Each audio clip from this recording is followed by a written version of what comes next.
Olá, nós vamos fazer uma espécie de um percurso e eu queria convidar você a caminhar comigo. Eu sou o Padre Marcos Chagas, eu sou consagrado da comunidade Shalom, Católica Shalom. Eu também faço parte da Diocese de Quixadá e eu tenho uma proposta para você. Eu espero que eu consiga perseverar nessa boa disposição, né, de fazer essa reflexão.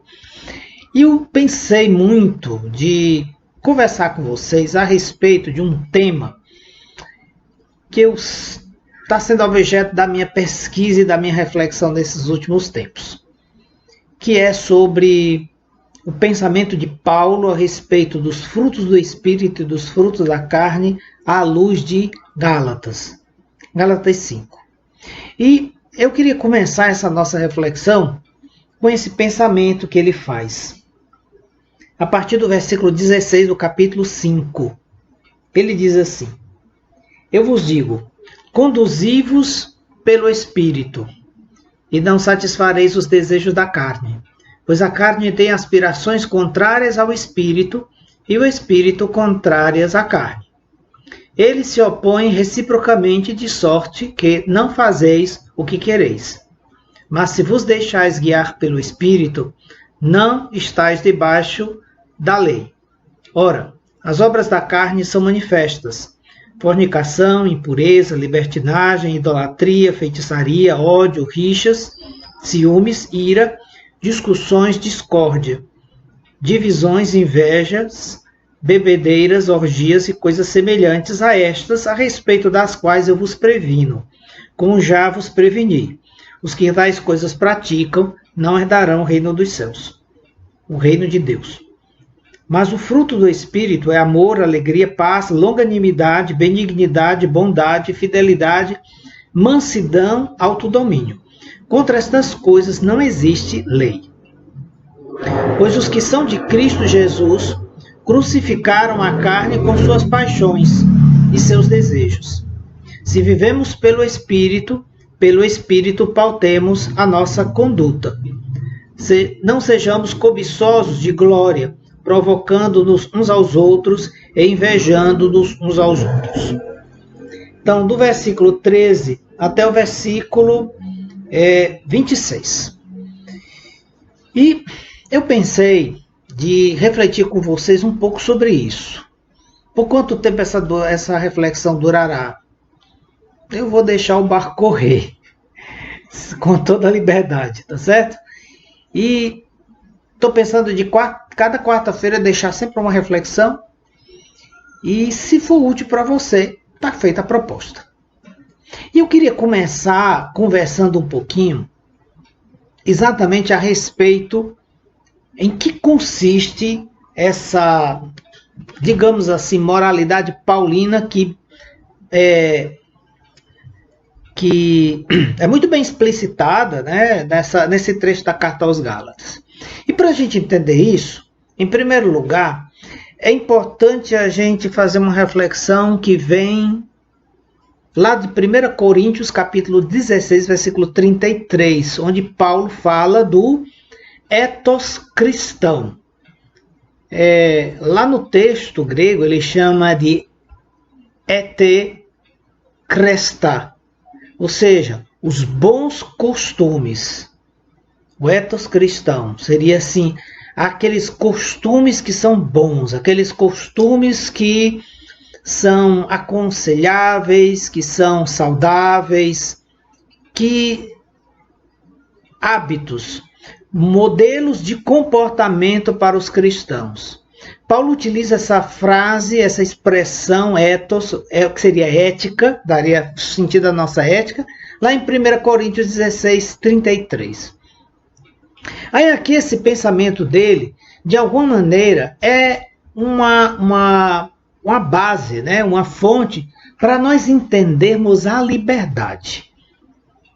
A fonte de seu desdobramento na compreensão da liberdade.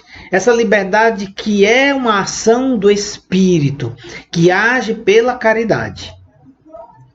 Aí a gente vê assim um pouco o protagonismo do Espírito Santo. né? Por isso que Paulo vai dizer conduzivos pelo Espírito, que se o Espírito conduz a pessoa, então ela é livre.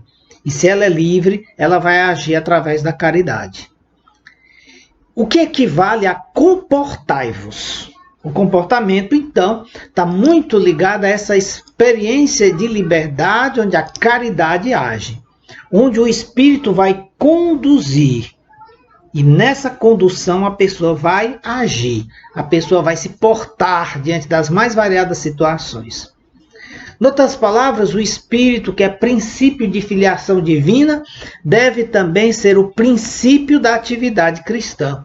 Lá em 1 Coríntios capítulo 5, versículo 18, em Romanos 8, 14, nós vamos perceber essa dimensão. O Filho de Deus é alguém livre. Basta a gente se lembrar um pouquinho do filho pródigo, né? Você lembra do filho pródigo? O filho pródigo, quando ele voltou a casa, ele faz a experiência da liberdade, né? Ele chegou lá na casa do pai descalço, todo esfarrapado. Ele chegou na casa do pai numa situação bem precária. E o pai deu a sandália da liberdade, deu a veste da dignidade e deu o anel do compromisso. Essa é a filiação divina. Ser filho é isso. É viver na casa do Pai na liberdade. Liberdade não é fazer o que eu quero, fazer o que eu gosto, não é só fazer aquilo que é mais fácil. Liberdade significa fazer aquilo que é o melhor, aquilo que é o bem, aquilo que é o correto. E a pessoa vai fazendo isso não pela força de uma lei, pela força de uma obrigação, mas pelo impulso da ação do Espírito, né? Porque Deus vai conduzindo. Então, o cristão guiado pelo Espírito de Deus, como diz lá São Paulo em Romanos 9,14, não se deve limitar a viver a partir de um horizonte puramente natural, puramente terrestre. Paulo usa uma expressão do grego que é muito interessante, né? É o psíquicos. Quem é o homem psíquicos? Psíquicos seria aquele que age só a partir de uma mentalidade humana, de um cálculo humano, de um entendimento humano.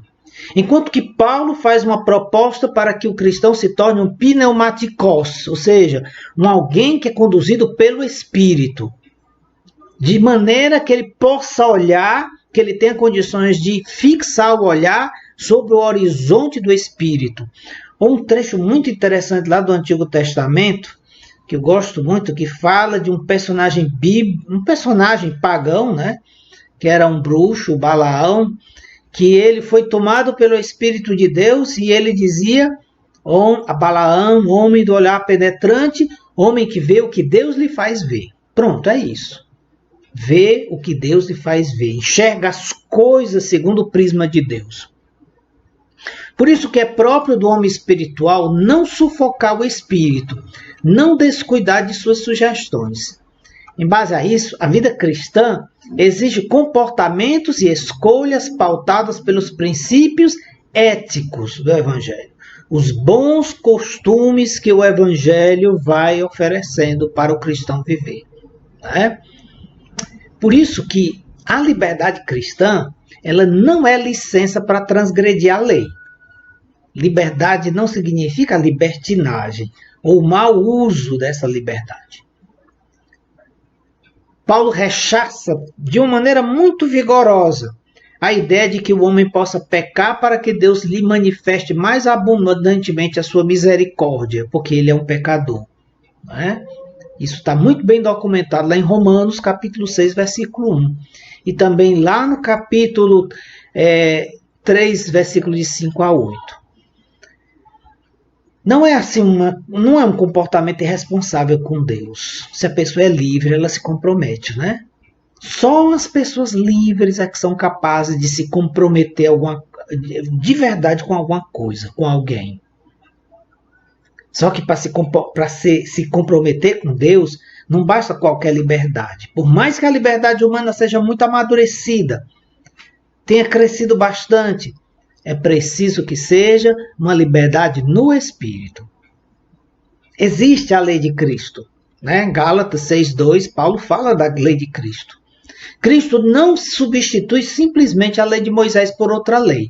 A lei do Espírito, de alguma maneira, a gente já encontra presente lá em Jeremias 31, 33. Mas é mais provável que Paulo tenha formulado esta frase para descrever a atividade do Espírito em termos de nomos, ou seja, em termos de regras, normas, da qual falou até aquele momento. A lei do amor, do Espírito, é a nova fonte, é a guia interior de vida, de que vive o homem espiritual, o pneumatikos, né? Aquele que vive segundo o Espírito. É o princípio essencial da vitalidade. Ali a vida brota, a vida flui. Ali brota o amor, a caridade de Deus, que vai ajudando o cristão a interiorizar essa ação de Deus dentro da sua vida, que tudo isso vai se transbordando numa conduta ética, numa conduta segundo o Espírito de Deus.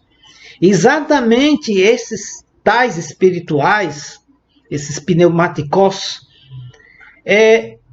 são os filhos de Deus, que são guiados pelo Espírito, como a gente lê lá em Romanos 8, capítulo 8, versículos 14 a 15. E Paulo dirige suas exortações à conduta virtuosa. Por isso, quando a gente está falando da vida segundo o Espírito, é preciso a gente ter claro que a mediocridade, ela não combina com a nossa vida essa vida segundo o Espírito, né? Eu acho que todo mundo sabe o que é mediocridade. Uma vida medíocre é uma vida assim, mais ou menos, é uma vida de meias medidas, é uma vida assim, onde a pessoa se contenta muito com o basicão, aquele muito elementar da coisa, e vai tocando a sua vidinha, entre aspas, né? Por aí. E acha que já está fazendo muito por Deus. Porque afinal de contas não precisa se matar, né? Não precisa se estribuchar todo para servir o Senhor. Essas vezes é a mentalidade do medíocre, né?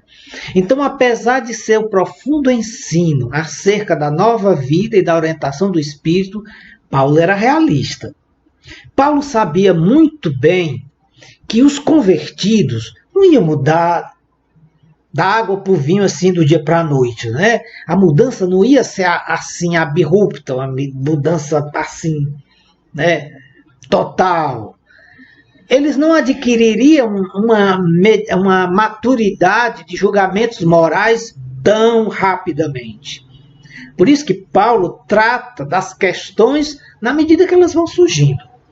Paulo vai agindo assim de uma maneira pedagógica, né? Isso acrescenta um valor considerável ao seu ensino ético.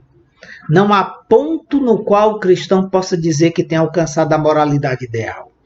Não existe essa situação de o cristão tem a cara de pau, né? A pachorra de achar que agora está tudo ótimo, agora ele conseguiu tudo.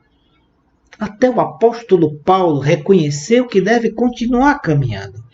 Está lá em Filipenses capítulo 3, versículo 12 e seguintes. Por isso que a vida cristã, eu queria dizer isso aqui para você, e para mim também que eu estou precisando ouvir, a vida cristã ela é marcada pela dinâmica do crescimento. Quando é que nós estamos vivos espiritualmente? Na medida em que nós mudamos, em que nós nos transformamos, em que nós crescemos. Qual é o sintoma de que nós estamos vivos? Nós nos transformamos. Quando uma pessoa não se transforma é porque ela morreu. E se ela morrer, ela é um cadáver. Ela vai ser carne dada aos vermes. E começa um processo de decomposição. Se a pessoa também não cresce, ela vai entrar numa decomposição espiritual. Veja só que coisa impressionante, né? Como a gente precisa cuidar do nosso crescimento. E durante toda a nossa existência terrena, nós precisamos nos transformar, nós precisamos evoluir, nós precisamos crescer, nós precisamos viver esse processo de ir para frente, de avançar. Em base a isso, é que Paulo diz, não satisfareis aos desejos da carne. 1 Coríntios 5,16. Depois a gente vai comentar bem detalhadamente o que significa isso. Então, o que é o cristão que não se satisfaz os desejos da carne? É aquele cristão que está em união com Cristo, que dotado pelo auxílio do Espírito Santo, continua a lutar contra a carne. Eu vou explicar depois com detalhes sobre isso. Ele passa a viver sob a ação do Espírito. E o Espírito de Deus é para ele princípio interior, para opor-se à carne e subtrair-se à norma extrínseca da lei. Ou seja, ele não vive a lei pela lei. Não é só um cumprimento de mandamentos. Não é só, entre aspas, ser o fulaninho certinho. Aquele que vive na observância. Não é mais do que isso.